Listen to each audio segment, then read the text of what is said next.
నమస్కారం NPV news కి స్వాగతం. హెడ్లైన్ చూద్దాం.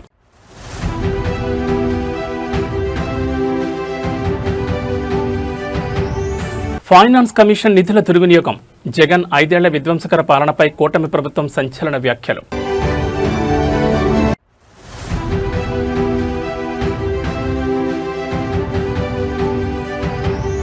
ప్రపంచాన్ని జయించండి, ఏపీలోని యువ క్రీడాకారులకు కొండంత భరోసానిచ్చిన ప్రభుత్వం.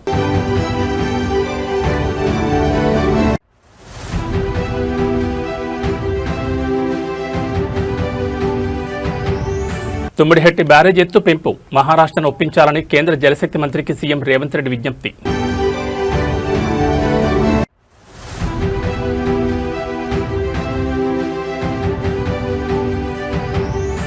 ఆచార్య జయశంకర్ సాద్ జయంతి, తెలంగాణ భవన్లో విగ్రహానికి పూలమాలలు వేసి నివాళులర్పించిన కేటీఆర్. ఇక డీటెయిల్స్ చూస్తే ఆంధ్రప్రదేశ్ రాష్ట్ర ఆర్థిక పరిస్థితి మరియు గత వైఎస్ఆర్సీపీ ప్రభుత్వ 5 ఏళ్ల పరిపాలనపై తీవ్రస్థాయిలో ధ్వజమెత్తారు. రెవెన్యూ లోటును భర్తీ చేసేందుకు ఫైనాన్స్ కమిషన్ కేటాయించిన నిధులను సైతం గత ప్రభుత్వం దుర్వినియోగం చేసిందని, రాష్ట్రాన్ని తీవ్ర ఆర్థిక సంక్షోభంలోకి నెట్టేసిందని నిప్పులు చెరిగారు. 2026 సంవత్సరం వరకు వినియోగించాల్సిన నిధులను 2024 లోక్సభ ఎన్నికల ముందే ఊట్ చేసి ఖజానాను ఖాళీ చేశారని ఆరోపించారు. ఫైనాన్స్ కమిషన్ అందించిన గ్రాంట్లు, నిధులను ఏమాత్రం ప్రణాళిక లేకుండా వాడుకుని రాష్ట్ర భవిష్యత్తును అంధకారంలోకి నెట్టారని మండిపడ్డారు. దొరికిన నిధులన్నింటినీ తుడిచిపెట్టేశారంటూ తీవ్రస్థాయిలో ధ్వజమెత్తారు. పల్లెల్లో అడవి పందులు పంటలను తొక్కి నాశనం చేసిన చందంగానే జగన్ 5 ఏళ్ల విధ్వంసకర పాలన సాగిందని తీవ్ర వ్యాఖ్యలు చేశారు. పంటను తిన్నా పర్వాలేదు, కానీ చేనంతటిని తొక్కి నాశనం చేసినట్లుగానే ఏపీలోని అన్ని వ్యవస్థలను, ఆర్థిక వనరులను తీవ్రంగా దెబ్బతీశారని విమర్శించారు. రాష్ట్రాన్ని తిరిగి అభివృద్ధి పదంలోకి తీసుకురావడం అగ్నిపరీక్షగా మారిందని స్పష్టం చేశారు.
ఆంధ్రప్రదేశ్లోని యువ క్రీడాకారులకు కూటమి ప్రభుత్వం కొండంత భరోసానిచ్చింది. రాష్ట్రంలోని ప్రతిభావంతులైన అథ్లెట్లు, ఆటగాళ్లకు అండగా నిలిచేందుకు ప్రభుత్వం చిత్తశుద్ధితో పనిచేస్తోందని స్పష్టం చేసింది. సరైన అవకాశాలు అందక ఏ ఒక్క క్రీడాకారుడు కూడా వెనుకబడిపోకూడదనే ఉద్దేశంతో ప్రత్యేక చర్యలు చేపడుతున్నట్లు ప్రకటించింది. యువ క్రీడాకారులను ఉద్దేశించి మాట్లాడిన ప్రభుత్వ పెద్దలు, మీకు అండగా వెన్నంటి నిలవడానికి కూటమి ప్రభుత్వం పూర్తి చిత్తశుద్ధితో ఉందని భరోసా ఇచ్చారు. ఆర్థిక స్తోమత లేకపోయినా, సరైన వస్తువులు అందకపోయినా క్రీడాకారులు నిరుత్సాహపడాల్సిన అవసరం లేదని, ప్రభుత్వమే వారికి అన్ని విధాలుగా వెన్నుదన్నుగా నిలుస్తుందని స్పష్టం చేశారు. అందుబాటులో లేకపోవడం వల్ల ఏ బిడ్డ కూడా తమ బంగారు భవిష్యత్తుని, అవకాశాలను కోల్పోకూడదనేదే మా ప్రధాన ప్రయత్నమని పేర్కొన్నారు.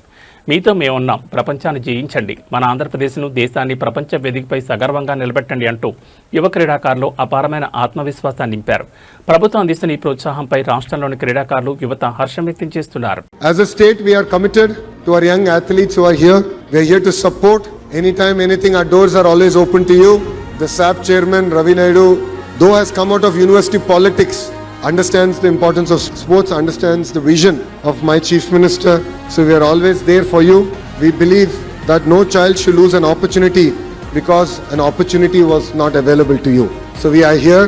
We stand for you. Go conquer the world. Make Andhra Pradesh proud. Make Bharat proud. Delhi పర్యటనలో ఉన్న తెలంగాణ ముఖ్యమంత్రి రేవంత్ రెడ్డి నీటిపారుదల శాఖ మంత్రి ఉత్తమ్ కుమార్ రెడ్డితో కలిసి కేంద్ర జలశక్తి మంత్రి సిఆర్ పాటిల్తో సమావేశమయ్యారు. ప్రాణహిత నదిపై తుమ్మిడిహెట్టి బ్యారేజ్ నిర్మాణ ఎత్తును 150 నుంచి 152 మీటర్లకు పెంచేలా మహారాష్ట్ర ప్రభుత్వం నుంచి అనుమతులు ఇప్పించాలని ఈ సందర్భంగా కేంద్ర మంత్రిని విజ్ఞప్తి చేశారు. పూణేలోని CWPRS అధ్యయనం ప్రకారం బ్యారేజ్ ఎత్తు పెంచిన మహారాష్ట్రలో ముంపు ప్రభావం పెద్దగా ఉండదని 50% ముంపు నదీ గర్భంలోనే ఉంటుందని రేవంత్ రెడ్డి వివరించారు. ఎత్తు 150 కంటే ఎక్కువ ఉంటేనే గ్రావిటీ ద్వారా ఉచితంగా నీటి సరఫరా సాధ్యమవుతుందని, దీనివల్ల వేల కోట్ల విద్యుత్ భారం తగ్గుతుందని తెలిపారు. ఉమ్మడి ఆదిలాబాద్ జిల్లాను సస్యశ్యామలం చేసేందుకు ఈ ప్రాజెక్టు అత్యంత కీలకమని స్పష్టం చేశారు. ప్రధానమంత్రి కార్యాలయం నుంచి అందిన లేఖపై స్పందించిన కేంద్ర జలశక్తి మంత్రి సిఆర్ పాటిల్ ముందుగా CWC ఆధ్వర్యంలో తెలంగాణ, మహారాష్ట్ర అధికారులతో సమావేశం ఏర్పాటు చేస్తామని వెల్లడించారు. అనంతరం 2 రాష్ట్రాల నీటిపారుదల శాఖ మంత్రుల స్థాయి సమావేశాన్ని నిర్వహిస్తామని హామీ ఇచ్చారు. ఈ సమావేశంలో ఎంపీలు, నీటిపారుదల శాఖ ప్రిన్సిపల్ సెక్రటరీ శ్రీధర్ సహా పలువురు ఉన్నతాధికారులు పాల్గొన్నారు.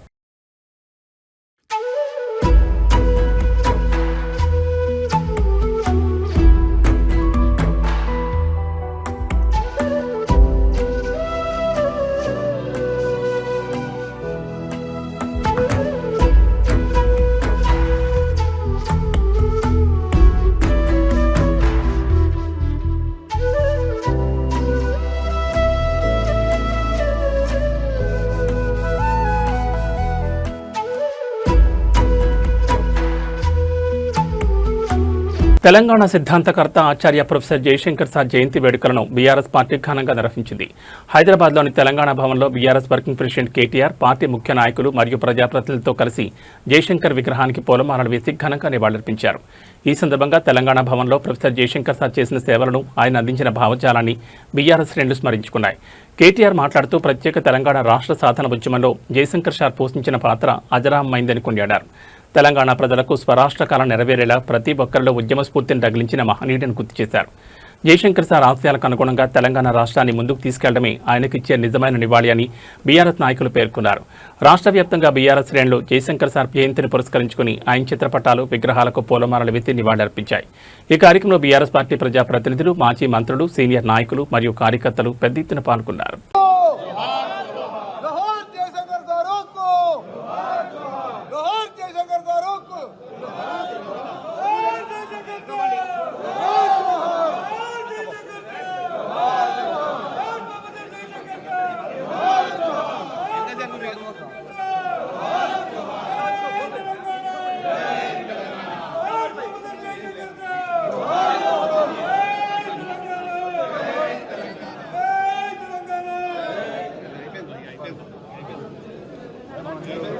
అర్ధరాత్రి వేళ ఆపదలో ఉన్న ఓ తల్లి బిడ్డకు కాంగ్రెస్ సీనియర్ నాయకుడు జగ్గారెడ్డి కొండంతనగానిచ్చారు. 4 నెలల చంటిపాపకు తీవ్రమైన ఫిట్స్ వచ్చి చలనం లేకపోవడంతో ఆందోళనతో ఆసుపత్రికి వచ్చిన తల్లికి తక్షణమే వైద్యం అందేలా చూసి తన మానవత్వాన్ని చాటుకున్నారు. సంగారెడ్డి చెందిన ప్రవళిక అనే మహిళ తన 4 నెలల పాపకు ఫిట్స్ వచ్చి స్పృహ తప్పడంతో రాత్రి 1 గంట సమయంలో ఆటోలో ఆసుపత్రికి వచ్చింది. అదే సమయంలో ఆసుపత్రిని ఆకస్మిక తనిఖీ చేసేందుకు వచ్చిన జగ్గారెడ్డి ఆసుపత్రి ప్రాంగణంలోని మహిళల వార్డు వద్ద పాపను ఎత్తుకుని కన్నీళ్లతో నిల్చుని ఉన్న ప్రవళికను చూసి వెంటనే పలకరించారు. పాపలో చలనం లేదని, రాత్రివేళ ఒంటరిగానే వచ్చానని ఆమె ఆవేదన వ్యక్తం చేసింది. పరిస్థితి తీవ్రతను గ్రహించిన జగ్గారెడ్డి క్షణం కూడా ఆలస్యం చేయకుండా తల్లి బిడ్డను తన సొంత కారులోనే ఎక్కించుకుని వెంటనే MCH కేంద్రానికి తీసుకెళ్లారు. అక్కడి వైద్యులతో స్వయంగా మాట్లాడి పాపకు తక్షణమే అత్యవసర చికిత్స ప్రారంభమయ్యేలా చర్యలు తీసుకున్నారు. జగ్గారెడ్డి సమయస్ఫూర్తితో స్పందించడంతో పాపకు సకాలంలో వైద్యం అందింది. అర్ధరాత్రి వేళ ప్రజాప్రతినిధిగా జగ్గారెడ్డి స్పందించిన తీరుపై, చూపిన మానవత్వంపై స్థానికులు మరియు నెటిజన్లు ప్రశంసల జల్లు కురిపిస్తున్నారు.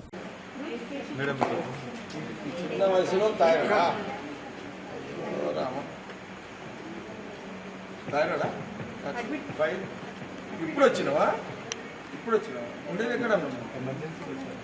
ఎక్కడ సంగారెడ్డిలో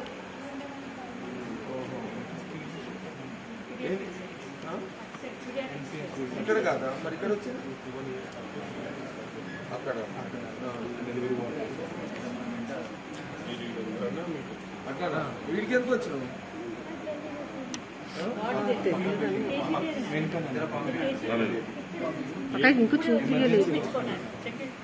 ఎక్కడ ఎక్కడ ఎవరు డాక్టర్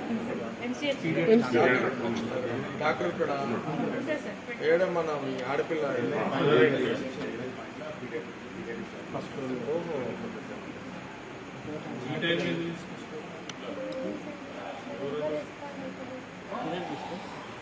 సరేనా చూద్దాం డాక్టర్ వస్తా ఏం కూడా వస్తా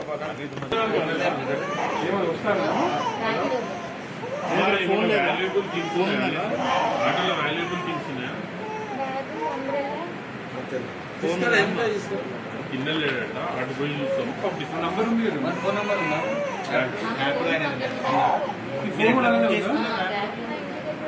వాళ్ళ అత్తమ్మ సరే ఓకే, మీ హస్బెండ్ వస్తారు, మేము చేసుకుంటాం.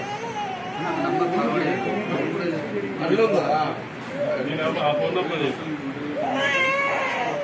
ఫోన్ ఆటోలో ఉందా? నంబర్ చూడండి ఆటోడు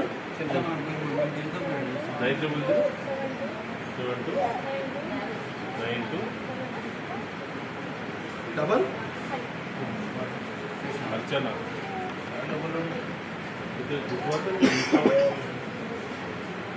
సరే మనోడు ఉన్నాడు కదా, పంపిన నేను చూసి పంపిస్తాను సరే మనోడు ఆయన వస్తున్నా చూసుకోండి. కూటమి ప్రభుత్వం మరియు ముఖ్యమంత్రి చంద్రబాబు నాయుడు వ్యవసాయ విధానాలపై వైఎస్ఆర్ కాంగ్రెస్ పార్టీ అధినేత వైఎస్ జగన్మోహన్ రెడ్డి తీవ్రస్థాయిలో ధ్వజమెత్తారు. రాష్ట్రంలో చంద్రబాబు హయాంలో ఏ ఒక్క పంటకు గిట్టుబాటు ధర లభించడం లేదని, రైతులు తీవ్రంగా నష్టపోతున్నారని మండిపడ్డారు. చంద్రబాబు పాలనలో ఒక్క పంటకు తప్ప ఏ పంటకు మద్దతు ధర దక్కడం లేదని వైఎస్ జగన్ ఎద్దేవా చేశారు. ఆ ఒక్క పంట ఏంటో తెలుసా అని ప్రశ్నిస్తూ అది చంద్రబాబు వెన్నుపోటు పార్టీకి చెందిన మనుషులు పండించే గంజాయి పంట మాత్రమేనంటూ సంచలన వ్యాఖ్యలు చేశారు. పండించిన పంటను అమ్ముకోలేక రైతులు రోడ్లపై పారబోసే పరిస్థితి వచ్చిందని ఆవేదన వ్యక్తం చేశారు.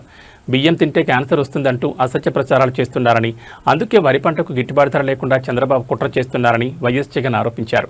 రాష్ట్రంలో ప్రధాన పంటలకు మద్దతు ధర కల్పించడంలో ప్రభుత్వం పూర్తిగా విఫలమైందని, రైతాంగాన్ని అప్పుల ఊబిలోకి నెట్టివేస్తున్నారని తీవ్రస్థాయిలో విమర్శించారు. రైతుల సమస్యలపై తమ పోరాటం కొనసాగుతుందని వైఎస్ జగన్ స్పష్టం చేశారు. ఏ రైతుకు గిట్టుబాటు ధరలు రాలేదు, ఏ పంటకు చంద్రబాబు గారి హయాంలో గిట్టుబాటు ధరలు రాలేదు. గిట్టుబాటు ధరలు వచ్చింది కేవలం ఒకే ఒక్క పంటకు. ఆ రైతులు కూడా చంద్రబాబు గారి వెన్నుపోటు పార్టీకి సంబంధించిన మనుషులే. అది ఏ పంటో తెలుసా? ఓ గంజాయి తప్ప. చంద్రబాబు నాయుడు గారు అంటాడు బియ్యం తింటే క్యాన్సర్ వస్తుందంట, కాబట్టి వరికి గిట్టుబాటు ధరలు రాకుండా డమాల్ చేసే కార్యక్రమం చేశాడు. చంద్రబాబు నాయుడు అంటాడు మిర్చి తింటే అసిడిటీ వస్తుందంట, కాబట్టి మిర్చి పంటకు గిట్టుబాటు ధరలు రాకుండా డమాల్ చేశాడు. మామిడి తింటే చంద్రబాబు నాయుడు గారు అంటారు షుగర్ వస్తుందట, అందుకే మామిడి పంటను కూడా డమాల్ చేశాడు. గిట్టుబాటు ధరలు లేకుండా రైతులు రోడ్డు మీదకి వచ్చాడు. ఇక పొగాకు పరిస్థితి చూస్తే హెల్త్ దెబ్బతింటుందంట, పొగాకుకు మంచి రేట్ వస్తే అని పొగాకు రైతులు కూడా ఇవాళ డమాల్ అనిపించాడు. చంద్రబాబు నాయుడు గారి పరిపాలనలో రైతులు హానికరం, వ్యవసాయానికి చంద్రబాబు నాయుడు గారి పరిపాలన ప్రమాదకరంగా ఈ రోజు రాష్ట్రంలో పరిస్థితులు ఉన్నాయి. ఏలూరు జిల్లా ద్వారకా తిరుమల డాక్టర్ బిఆర్ అంబేద్కర్ గురుకుల పాఠశాలలో ప్రిన్సిపల్ కాఠిన్యం తీవ్ర కలకలం రేపింది. 5వ తరగతి చదువుతున్న ఓ చిన్నారి పుట్టినరోజు వేడుకలు చేసుకునేందుకు వచ్చిన తల్లి బంధువుల పట్ల ప్రిన్సిపల్ ప్రదర్శించిన ప్రవర్తనపై తీవ్ర ఆగ్రహావేశాలు వ్యక్తమవుతున్నాయి. పాప పుట్టినరోజు సందర్భంగా కేక్, కొత్త బట్టలతో గురుకుల పాఠశాలకు వచ్చిన తల్లి బంధువులను ప్రిన్సిపల్ లోపలికి వెళ్లనివ్వకుండా అడ్డుకున్నారు. సాయంత్రం వరకు పాఠశాల గేటు వద్ద నిరీక్షించిన బంధువులతో వాగ్వాదాన్ని దిగిన ప్రిన్సిపల్ సాయంత్రం వేళ ఆ 5వ తరగతి చిన్నారిని కూడా పాఠశాల నుంచి బయటకు పంపించేశారు. సమయం దాటిపోవడంతో రాత్రి వేళ స్వగ్రామానికి వెళ్లేందుకు బస్సులు లేక ఆ చిన్నారి, తల్లి మరియు బంధువులు బస్టాండ్లోనే బిక్కుబిక్కుమంటూ రాత్రంతా గడిపారు. విద్యాశాఖ మంత్రి నారా లోకేష్ విద్యా వ్యవస్థలో తీసుకొచ్చిన మార్పు ఇదేనా అని, గురుకులాల్లో విద్యార్థుల భద్రతను పణంగా పెట్టిన ప్రిన్సిపల్పై చర్యలు తీసుకోవాలని నెటిజన్లు, స్థానికులు ప్రశ్నిస్తున్నారు. ఈ ఘటనపై ఉన్నతాధికారులు తక్షణమే స్పందించి ప్రిన్సిపల్పై కఠిన చర్యలు తీసుకోవాలని డిమాండ్ చేస్తున్నారు.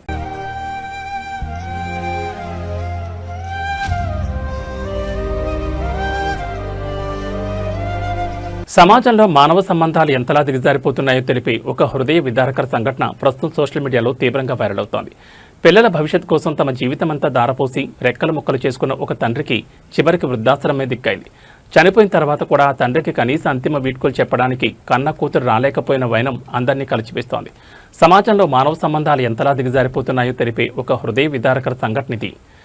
పిల్లల భవిష్యత్ కోసం తమ జీవితమంతా ధారపోసి రెక్కల ముక్కలు చేసుకున్న ఒక తండ్రికి చివరికి వృద్ధాశ్రమే దిక్కైంది. చనిపోయిన తర్వాత కూడా తండ్రికి కనీస అంతిమ వీడ్కోలు చేయడానికి కూడా కూతురు రాలేకపోయింది. తండ్రి భౌతికాయం ముందు కనీసం బాధపడకపోగా అంత్యక్రియలు ఎప్పుడు ముగుస్తాయంటూ ఆ కూతురు అడిగిన తీరుపై నెటిజన్లు తీవ్ర ఆగ్రహం వ్యక్తం చేస్తున్నారు. పాఠాలు నేర్పిన తండ్రి పట్ల ఈ స్థాయి నిర్ణయం ప్రదర్శించడం మానవత్వానికే మచ్చని సోషల్ మీడియా వేదికగా మండిపడుతున్నారు. పాశ్చాత్య సంస్కృతిలో మునిగిపోయి కన్నవారిని మర్చిపోతున్న తీరుపై చర్చలు జరుగుతున్నాయి. కన్నవారిని వృద్ధాశ్రమాల్లో వదిలేసి కనీస బాధ్యత మర్చిపోతున్న వారి వైఖరిపై సమాజం తీవ్రంగా ఆలోచించాల్సిన అవసరం ఎంతైనా ఉంది. तारीख तक कराना पड़ेगा हमें, या तो आप 20 तारीख से पहले आ जाओ। अच्छा 20 तारीख से पहले तो हाँ। देखते हैं, अभी मैं आपको बताती हूँ ना। हाँ जी, हाँ जी। अच्छे से हो गया ना सारा काम? हाँ बिल्कुल अच्छे से करेंगे। ठीक है, तो मैं ऐसे बोल रही थी ना, आप मुझे वीडियो भी भेज दो। ठीक है भेज दूँगा भैया, आपके आने पे होगा सारा काम। हाँ बाकी तो आप आ लोगे जब होगा ना, ये संस्कार हुआ है, अभी तो संस्कार हुआ है। अभी और कितना टाइम लगेगा? तो हम लोग भी क्या खाएंगे और नहाएंगे, चूल्हा जलाएंगे? नहीं अभी तो कुछ है ना, किसान को नहीं दे दी। लगे रहो दिलदार। नहीं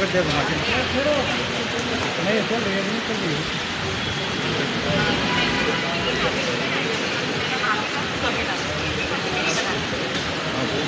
बस अब 10-15 मिनट में हो जाएंगे। हाँ हाँ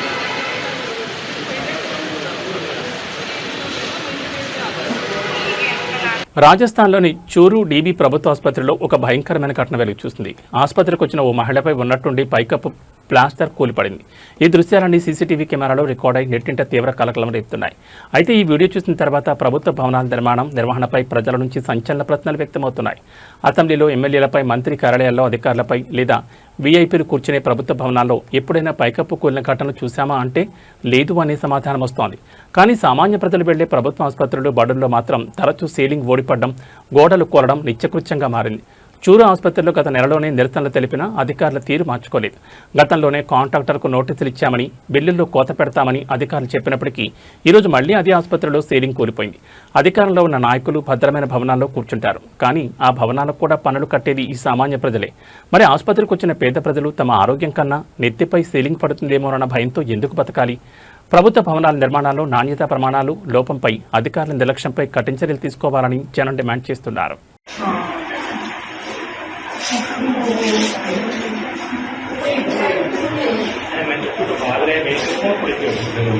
తూర్పుగోదావరి జిల్లా రాజమండ్రిలో అత్యంత దారుణమైన సంఘటన వెలుగు చూసింది. స్వల్ప వివాదాన్ని మనసులో పెట్టుకుని మద్యం మత్తులో ఇద్దరు యువకులు క్రూరత్వానికి తెగబడ్డారు.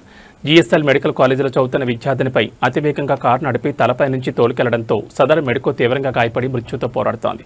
ఈ నెల 3వ తేదీన రాజమండ్రి ఏవి అప్పారావు రోడ్లోని ప్రసాదిత్యామాలకు జీఎస్ఎల్ మెడికల్ కాలేజ్ విద్యార్థిని ప్రియాంక సినిమా చూసేందుకు వెళ్లింది. మాల్ పార్కింగ్ ప్రాంతంలో వాహనం నిలిపే క్రమంలో నామవరం ప్రాంతానికి చెందిన ఇద్దరు యువకులతో ఆమెకు స్వల్ప వాగ్వాదం జరిగింది. దీంతో ఆగ్రహానికి గురైన ఆ యువకులు ఆమె స్కూటీపై తిరిగి వెళ్తుండగా అతివేగంగా కారుతో వెనక నుంచి ఢీకొట్టారు. కింద పడిపోయిన ప్రియాంక తలపై నుంచి కారును పోనిచ్చి రాక్షసంగా ప్రవర్తించారు. స్థానికులు వెంటనే స్పందించి ఆమెను ఆసుపత్రికి తరలించగా మెరుగైన చికిత్స కోసం హైదరాబాద్ తరలించారు. ప్రస్తుతం ప్రియాంక బ్రెయిన్ డెడ్ అయినట్లు వైద్యులు నిర్ధారించారు.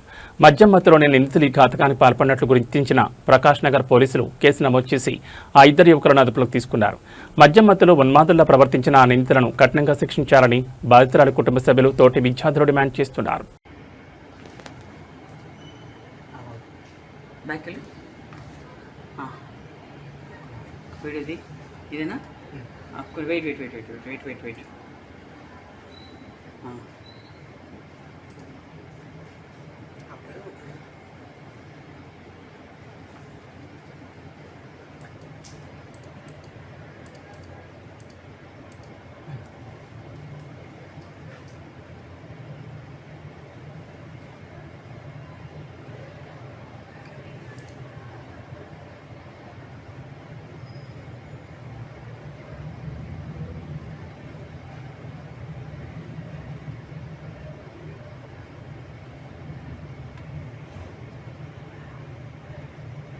హైదరాబాద్ బులియన్ మార్కెట్లో ఇవాళ పసిడి ధరలు ఒక్కసారిగా భారీగా దూసుకెళ్లాయి. అంతర్జాతీయ మార్కెట్ ప్రభావంతో పాటు స్థానిక డిమాండ్ కారణంగా బంగారం ధరలు మునిపెన్నడూ లేని రీతిలో రికార్డు స్థాయిలో ఎగబాకాయి. మార్కెట్ వర్గాల సమాచారం ప్రకారం ఇవాళ 24 క్యారెట్ల 10 గ్రాముల బంగారం ధర ఏకంగా 2,890 పెరిగి 1,49,730కి చేరుకుంది.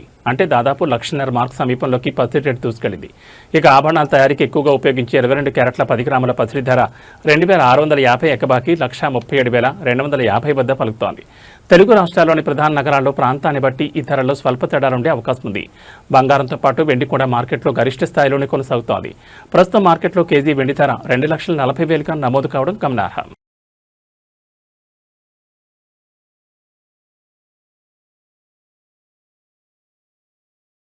ఆంధ్రప్రదేశ్ రాష్ట్రంలో వాతావరణం ఒక్కసారిగా మారిపోయింది. ఉపరితల ఆవర్తన ప్రభావంతో రాష్ట్ర వ్యాప్తంగా పలు జిల్లాల్లో కుండపోత వర్షాలు కురుస్తున్నాయి.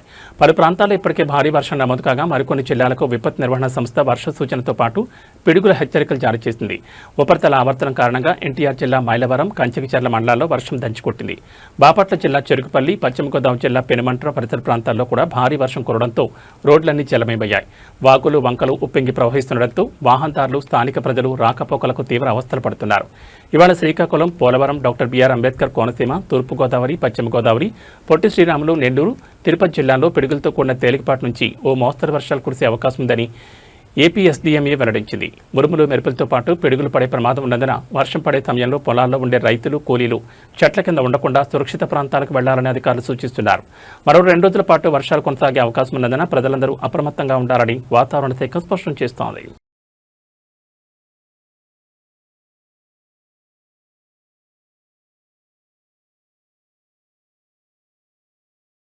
ఏబీ బులెటిన్ విశేషాలు. నమస్కారం.